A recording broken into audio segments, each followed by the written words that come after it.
সারাদিনের কাজের পরে বিশ্বাস করো এখন আর টিভি দেখতে ভালো লাগে না। একটু নিজের বিনোদনের জন্য ফোন নিয়ে বসি, আর ফোন খুললেই ফেসবুক, ইউটিউব, ইনস্টাগ্রাম সব জায়গাতেই খাদানের ঝড়।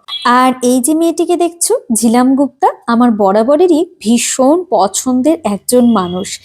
এত ভালো খাদানের অ্যানালাইসিস করেছে, এত ভালো রিভিউ দিয়েছে, বিশ্বাস করো।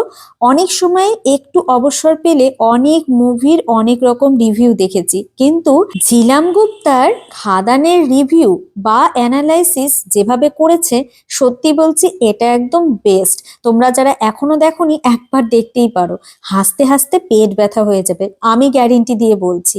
এদিকে শীতের সবজি ফল চলে এসেছে, আর শীতের মিষ্টি রোদে একটু স্কুল ছুটি পেয়েছে বলে ছেলে এখন পাশে মাঠেই ক্রিকেট খেলছে। আজ তাহলে আসি, সকলে সুস্থ থেকো, ভালো থেকো, আর সবাইকে ভালো রেখো।